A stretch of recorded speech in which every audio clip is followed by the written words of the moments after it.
চলেন, বলছেন যে কিছু নসিহত, নসিহতে তখন সবই নসিহত করলাম। আকীদা ঠিক করুন, শিরক বিদআত মুক্ত হন, মাজারের ধারে কাছে যাবেন না, পীরের মুরিদ হইতে যাবেন না, বেদাতি আমল করবেন না, ফরজ ওয়াজিবে কমতি করবেন না, কাবিরা গুনাহ করবেন না, আর আখলাক চরিত্রটা মানুষের সাথে ভালো করবেন। আর সবচাইতে কাছের মানুষ আপনার স্ত্রী, তার কাছে ভালো মানে আপনি সবার কাছে ভালো।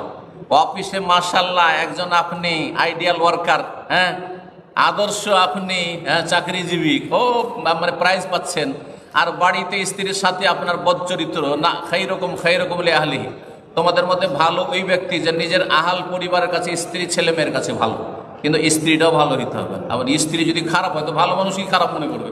ও দাড়ি রাখলে বলছে আমার স্বামী খারাপ, ওই দাড়ি রাখছে, তাহলে কি তার সার্টিফিকেট নেওয়া যাবে? না, মোটেই না। তাহলে ভালো স্ত্রী যদি স্বামীকে ভালো বলে তাহলে সেই ব্যক্তি ভালো, আর খারাপ স্ত্রী তো খারাপ বলবে ভালো মানুষকে। যেমন খারাপ পুরুষ ভালো স্ত্রী, দিনদার স্ত্রীকে খারাপ বলবে, পর্দা করলেই খারাপ, আর তার বন্ধুদের সামনে বেপর্দা হয়ে গেলেই ভালো, খুব স্মার্ট তার স্ত্রী। এরকম কিছু দায়ুস আছে, আর দায়ুস জাহান্নামে যাবে। আল্লাহ হিদায়াত দান করে এরকম দায়ুস পুরুষদেরকে। জি, তো যদি আপনাদের কোনো জিজ্ঞাসা থাকে ইবাদত, আখলাক, আমল সম্পর্কে আর আপনার আকীদা সম্পর্কে, তাহলে দু একজন প্রশ্ন করতে পারেন যদি সময় থাকে।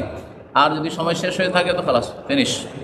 জি, কিন্তু কোনো ব্যক্তি সম্পর্কে প্রশ্ন চলবে না, কোনো সরকার সম্পর্কে প্রশ্ন চলবে না, বোঝা গেছে? কোনো দল সম্পর্কে, সংগঠন সম্পর্কে প্রশ্ন চলবে না, এগুলো বাদ। জি, ওগুলো জানার অন্য জায়গা আছে, এখানে নয়।